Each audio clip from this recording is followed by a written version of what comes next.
yo, como decía Ricardo, soy parte de la cuota de sociólogos del equipo multidisciplinar y quería, además, dejar explícito la riqueza que tiene este trabajo, que no es muy habitual en nuestras profesiones, ¿no? Y poder hacer un trabajo de estas características, donde además yo creo que hemos aprendido mucho todas de todas, e incluso cuando nos ha costado entender muchos términos y muchos elementos, para mí, desde luego, tiene una riqueza indudable, ¿no?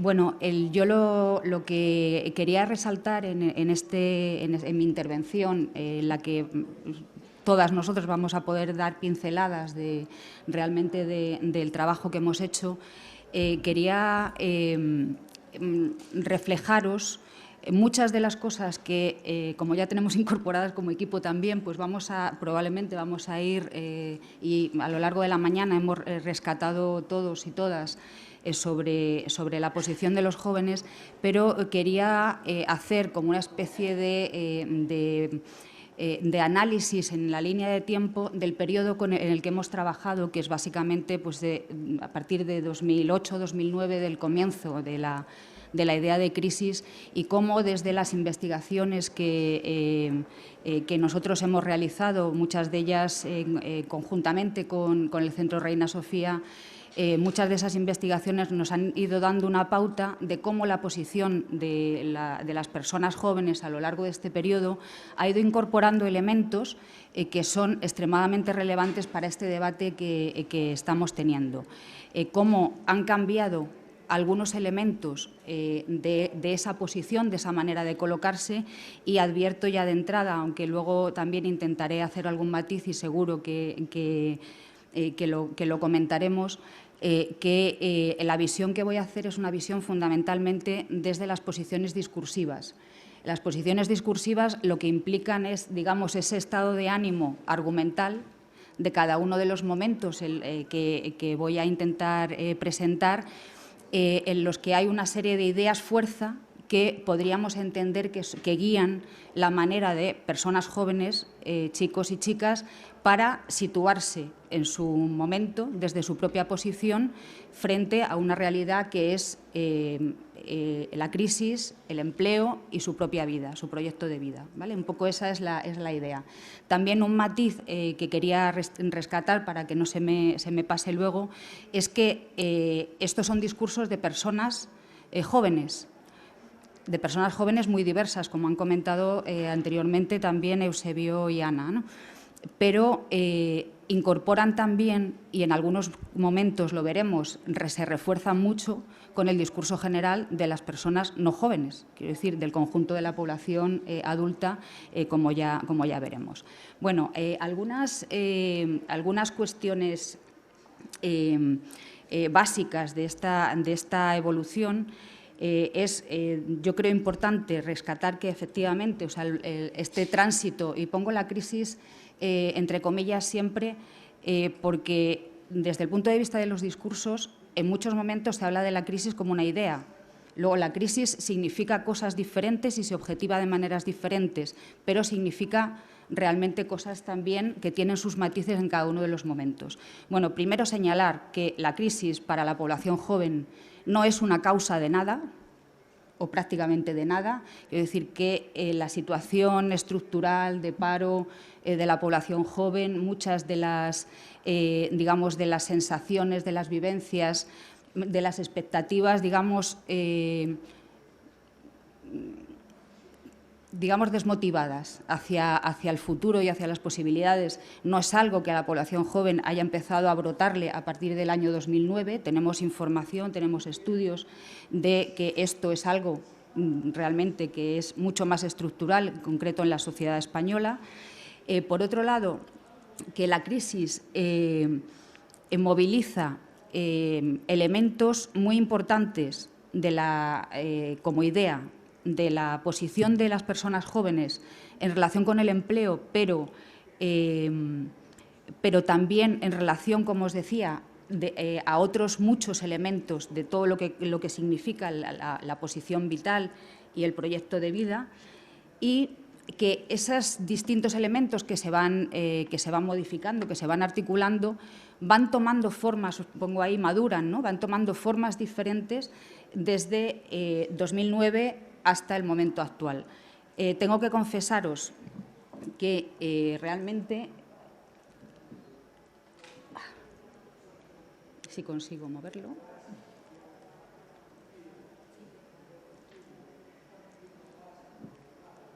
Ahora.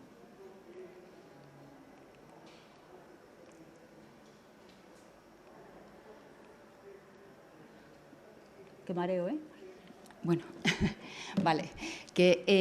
Perdón. Digo que tengo que confesaros que hemos señalado, digamos, 3 etapas en este periodo, de las cuales yo puedo hablar con un cierto conocimiento de las 2 primeras y la tercera es una incertidumbre, digamos, ¿no? Ya os lo señalaré.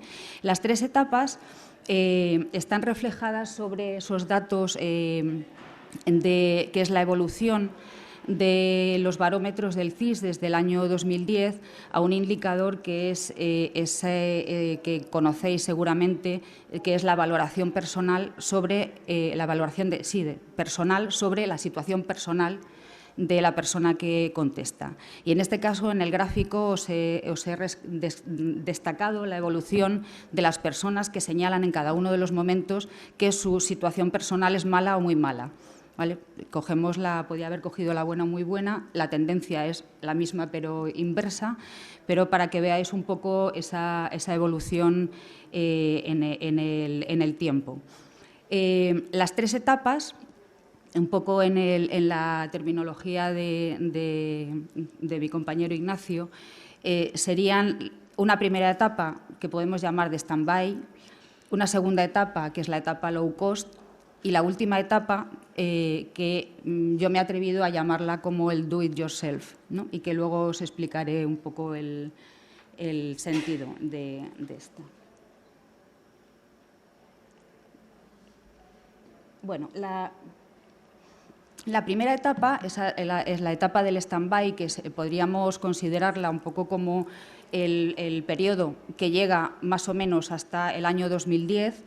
Es toda esa etapa que en los diferentes estudios que hemos realizado nos hacían un poco percibir que la idea de la crisis era una idea que hasta mayo, hasta junio de 2010, en la población española y en la población joven también, simplemente se iba incorporando, digamos, como un telón de fondo potente, pero de una manera muy teórica. Era aquella etapa que no sé si ya recordamos, en la que se hablaba de la crisis como algo que se sabía que pasaba, algo que estaba ahí, algo que a lo mejor afectaba, algo que en muchos discursos de los grupos que hacíamos se decía, sí, todo el mundo habla de crisis, pero yo no hago más que ver a gente que va, bueno, un poco esa etapa, que era una etapa que para la población joven también significaba digamos, como esa etapa de, bueno, nos está pasando algo, estamos aquí, quedémonos más o menos como estamos, porque esto pasará. Esto es un ciclo que pasará y volveremos a una situación probablemente parecida a la de partida. ¿Qué ideas eran las que estaban más o menos asentadas en el discurso juvenil en aquella época y que venían de atrás? Primero, la idea que la población joven y el conjunto de la población en general ya compartía, que era la idea de que el trabajo fijo, esa idea del trabajo para toda la vida, ya realmente era algo que no era, digamos, algo esperable, sobre todo para la población joven. No es algo nuevo, esto era algo que venía, digamos, de atrás. Esa idea del trabajo para toda la vida lo tuvieron nuestros padres, lo tuvieron nuestros abuelos en todo caso, pero nosotros no lo vamos a tener, aunque seguía siendo la expectativa deseable respecto al empleo. O sea, poder llegar a conseguir ese trabajo fijo. Esa etapa que supongo que también podemos recordar, en la que se hablaba del retraso en la emancipación familiar, pero en la que analizábamos y nos decían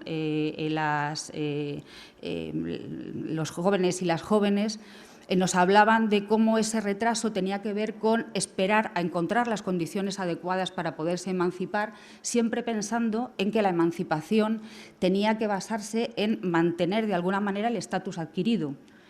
No había realmente una idea en la que se planteara una persona joven salir del hogar de origen, del hogar paterno, del hogar materno, sin tener una cierta continuidad en el nivel de vida, digamos, ¿vale? Un poco esa idea como en general. Bueno, como os decía, digamos, el espíritu era de, bueno, vamos a esperar, nos quedamos un poco aquí en el congelador a ver qué es lo que ocurre y, mientras tanto, con esa expectativa en la que los mayores objetivos que se planteaban de cara al desarrollo vital tenían que ver sobre todo con conseguir dinero. En los discursos se hablaba del trabajo, pero cuando se hablaba del trabajo y del empleo se hablaba sobre todo de poder tener un nivel adquisitivo alto, de tener que permitiera mantener ese, digamos, ese estatus que lo tuviera, por lo menos el que se tuviera. Los referentes con los que ese discurso se asentaba, básicamente, partían, y de eso también hemos hablado en muchos de los estudios, lo hemos comentado muchas veces, de la idea de la individualidad, de una sociedad muy fragmentada socialmente, valga la redundancia, de una perspectiva muy individualizada del futuro, con la idea de la globalización, que en ese momento empieza a jugar también con la idea de la crisis, en el sentido de, por una parte, algo que se comentaba anteriormente, o sea, la idea de, bueno, el futuro puede estar más o menos en un mundo más abierto, sobre todo a partir de las herramientas virtuales. O sea, la globalización no solamente implica, y en el discurso está también claro, no implica solamente irse, sino la posibilidad incluso de interactuar desde tu lugar de residencia con personas que estén o con entornos que estén en cualquier parte del planeta. A pesar de todo esto, esta primera etapa, digamos, del stand-by, lo que señala también o empieza a aposentar es la idea de que la generación de los padres y las madres, la generación anterior, lo tenían más fácil, ¿vale? Esa idea de que será una idea, digamos, una percepción real o irreal, pero desde el punto de vista del discurso, como os decía, era esa idea de nosotros lo estamos teniendo difícil. Ay, me voy para atrás. Perdón.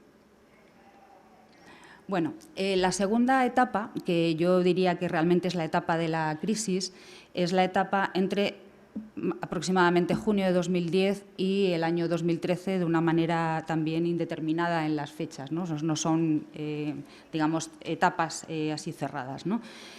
Claramente es la etapa que podemos considerar como de la fractura. Es la etapa en la que hay un claro empeoramiento de la percepción de la situación económica personal, en la que se exacerban, luego si nos da tiempo, tenía algún dato que alguien ha preguntado sobre la percepción, por ejemplo, de la probabilidad de encontrar o de perder empleo. Digamos que todos estos indicadores del CIS a lo largo de este periodo lo que hacen es marcar este hito hasta 2013 y luego hay un cierto punto de inflexión, ¿no? Bueno, en esta etapa realmente lo que vemos son datos del tipo del que os he señalado ahí también, ¿no? De porcentajes muy altos, más de la mitad de la población joven, que lo que dice es que la vida que tiene es mucho peor de lo que hubiera esperado que fuera, ¿no? Este tipo de mensajes. Percepción que se refiere al empleo, por supuesto, pero que se refleja claramente también en un empeoramiento de cuestiones elementales de las que también estáis comentando, ¿no? Que tienen que ver con las ideas de confianza en el futuro, de la idea de poder vivir con una cierta seguridad, de confianza en las instituciones, en el estado del bienestar, en la propia capacidad para elaborar un proyecto de vida autónomo, ¿vale? En esta etapa es donde vemos cómo realmente estas ideas empiezan a fracturarse de alguna manera respecto a lo que veníamos viendo desde atrás. se empieza a percibir, y en los estudios lo vimos también de forma muy clara, que esta idea de quiebra, aparte de las cuestiones personales, se percibe también respecto a la pérdida de derechos sociales. En alguno de los estudios hay datos, por ejemplo, de cómo se piensa que van a tener la generación de los hijos e hijas de los jóvenes actuales, cómo van a tener acceso, por ejemplo, a servicios básicos. Y los resultados van en esta línea, ¿no? Es decir, nosotros los tenemos algo mejor que nuestros padres, pero nuestros hijos que se olviden, ¿no? O sea, la pérdida de derechos básicos, de derechos sociales y, de alguna manera, si en la etapa anterior lo que se planteaba esto es un ciclo que volverá al principio y, bueno, ya conocemos el escenario para actuar sobre él, en esta etapa realmente hay grupos de jóvenes que empiezan a pensar en que no hay una vuelta atrás. O sea, que realmente en esas pérdidas que se están produciendo hay elementos claros que no se van a recuperar y que van a seguir, digamos, evolucionando hacia donde sea, pero en esa misma línea. En la última lo conseguiré. Bueno, en dos elementos en esta etapa que quería resaltar. Por un lado, la cuestión del posicionamiento respecto a lo económico. Vemos claramente en los estudios como esa tendencia, que evidentemente no se rompe, no hay un cambio social claro en un periodo tan corto, desde el punto de vista de la posición económica y del qué es lo que tengo que hacer o qué es lo que tenemos que hacer, realmente hay un planteamiento de una adaptación claramente individualizada. O sea, no se plantea busquemos una alternativa, digamos, colectiva, si se permite, o busquemos tal, sino cada cual que se busque su camino, que se busque las maneras. En esta, con la convicción, primero, de que, como os decía, los empleos ya fijos ni se habla de la posibilidad de un empleo fijo, de los empleos serán precarios necesariamente, los sueldos no permitirán emanciparse, hay que seguir estudiando para competir, esa idea que resaltaban Eusebio y Ana anteriormente, ¿no? Es decir, vuelta a la formación, pero vuelta a la formación no solo ya como digamos, como un colchón frente a la inactividad, que en algunos casos puede darse, sino porque además hay muchas personas que compaginan o compatibilizan trabajos y estudios, ¿no? Sino decir, como una necesidad de seguirme formando, de seguir accediendo a los estudios, a pesar de los problemas también económicos y a pesar de las subidas de tasas y todo ese tipo de cuestiones, seguir formando, porque tener títulos es lo que asegura la posibilidad de competir, o sea, como una especie de acumulación de títulos. Y en otro elemento que lo dejo para después, que me parece también importante resaltar en relación con la formación. Esa idea de que comentaba Eusebio antes también, de que el trabajo deja de ser ya, yo creo que ya, por lo menos en este periodo, definitivamente olvidado como elemento de identidad. Simplemente el trabajo adquiere un valor en sí mismo como elemento de estar. En uno de los estudios últimos que hicimos sobre valores, de hecho, el trabajo aparecía como un valor social. O sea, con todo lo que eso implica. Es decir, ya da igual el trabajo que sea, o sea, incluso da igual que me paguen. Lo importante es que yo pueda decir que estoy trabajando. ¿Vale? Esa idea que es así. En esta etapa hay otro elemento importante, es en muchas familias los progenitores también pierden su empleo. Y eso implica que la idea de que la familia te va a mantener, por supuesto, está ahí, pero también se visualiza de una manera muy cruda que la familia no va a poder ser el colchón para siempre. Y básicamente todas estas ideas desde el punto de vista, digamos, de la posición respecto a lo económico cristalizan en esa idea, ¿no?, de vamos a vivir una vida low cost. Vamos a vivir se nos rompe la idea de progreso. Esto no es algo que avance en una, digamos, en una cadena lineal o de una manera lineal hacia ningún lado, sino simplemente nos tenemos que adaptar, además, a vivir en una vida low cost. Cuestión importante en esta etapa, de lo que también se ha comentado algo anteriormente. Se percibe un cierto cambio en relación con cuestiones más relativas a los valores, a las posiciones personales, no solamente en lo económico. Por ejemplo, una revalorización dentro de la autodefinición de valores de los jóvenes, de la idea de la responsabilidad, del esfuerzo, del trabajo. Que si recordáis un poco la historia más o menos reciente de las últimas décadas de las secuencias de valores sociales entre jóvenes, lo que destacaban básicamente era el presentismo, el hedonismo, etcétera. Eso obviamente no ha desaparecido, pero se refuerzan dentro de las escalas de valores estas cuestiones que estaban, digamos, muy por abajo de la jerarquía. Pero también empezamos a ver una revalorización de la acción colectiva, de la preocupación por lo colectivo, de la implicación en cuestiones públicas, incluso de la importancia que se le atribuye a la política, con un matiz, la política desde el punto de vista de la política no formalizada, sino de las cuestiones políticas en general, ¿no? A ver si no me equivoco. Vale. Bueno, esa sería, digamos, la segunda etapa. La tercera etapa, os pongo, o la he llamado el do it yourself. Puede ser la idea también de estamos donde estamos, es lo que hay, y como veis os pongo desde 2013 con interrogantes y no se sabe muy bien hacia dónde. En la secuencia, en los datos de los barómetros del CIS, como os decía, a partir de 2013 hay como una especie de recuperación de un cierto optimismo. En la situación personal hay una cierta mejora de cómo se considera que es la situación personal, hay una cierta mejora en los indicadores. Luego, es que no sé cómo voy de tiempo, pero si nos da tiempo lo vemos, y si no, al final porque esto es lo último que voy a decir. Hay una, digamos, aumenta el porcentaje de quienes piensan que van a poder encontrar empleo en un periodo de un año, disminuye el porcentaje de quienes piensan que lo van a perder en el periodo de un año. Quiero decir, desde 2013 un poco se asienta a nivel discursivo esa idea de que estamos en un periodo de una cierta recuperación, fundamentalmente económica, y como discurso que se publica, digamos, que se publicita y se difunde,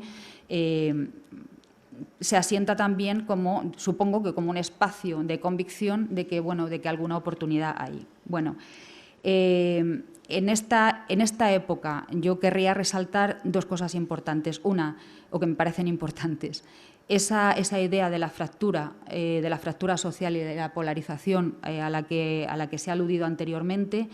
En uno de los estudios que hicimos a finales de 2013 ya detectábamos cuatro grupos que eran como una ampliación de los dos que señala Eusebio anteriormente, donde, si os interesa luego podemos profundizar. Ahora no voy a entrar en la definición de cada uno de ellos, por supuesto, pero sí señalar, por ejemplo, los extremos de jóvenes que realmente confían en el futuro, que ven posibilidades y que se ven capaces para hacerse un proyecto de vida, y el extremo opuesto, que es el de los jóvenes que los llamábamos bloqueados y fatalistas, ¿no? Lo denominamos así en el estudio, que son personas jóvenes que directamente no saben, no tienen la más remota idea de qué es lo que pueden hacer, ni confían en que haya solución posible a lo que están viviendo.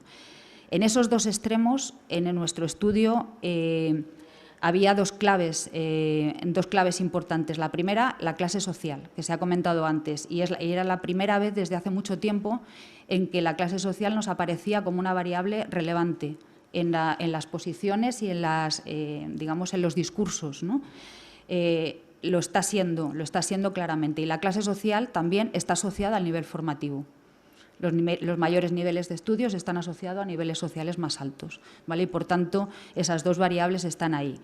Deciros también que, y no entro en lo del género, aunque no sé qué es lo que vais a presentar, pero bueno, ya lo discutiremos, pero sí deciros, por ejemplo, que en el grupo de los bloqueados fatalistas hay muchos más varones que mujeres. Bueno, la segunda cuestión de esta nueva etapa y que me parece importante es que la idea de, y es lo que he destacado del do it yourself, ¿no? La idea de que a partir de un determinado momento en este periodo, la población adulta empieza a recolocarse frente a los jóvenes, de tal manera que si antes eran infantiles, irresponsables, etcétera, de repente es aquello de búscate la vida, porque como no te la busques tú, no te la va a solucionar nadie.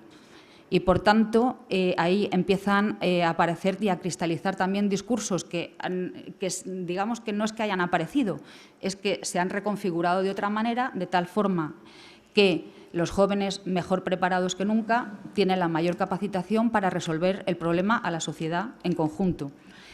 Tienen más capacidad tecnológica y, por tanto, tienen las claves para solucionarnos el problema a todos los demás.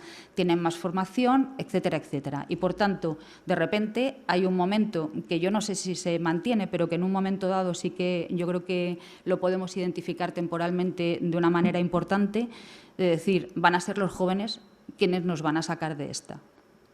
¿Vale? Un poco esa idea. Y hay muchas cuestiones discursivas que tienen que ver con esta cuestión, con este elemento que me parece especialmente relevante. Ahí yo, y esto ya es una idea mía, sitúo, por ejemplo, cuestiones como la vitalización del emprendimiento. El búscate la vida es búscate la vida. O sea, no vas a encontrar trabajo, probablemente nadie lo va a crear para ti, nadie te lo va a pagar, así que ya terminó. Si quieres, emprende. Y en esa idea también digamos, de este búscate la vida, yo también, y lo dejo para el debate si es que surge o interesa a posteriori, yo creo que hay dos posiciones que estarían en los extremos de la campana de Gauss, ¿no? Es decir, jóvenes, chicos y chicas que pueden estar en esa idea un poco del emprendimiento desde el punto de vista empresarial económico, jóvenes y jóvenes que estarían probablemente de forma minoritaria o no lo sé, en el otro extremo, en posiciones más relacionadas con proyectos de vida autogestionados que funcionan, digamos, con otras claves. Bueno, perdonadme si me he pasado, aquí lo dejo.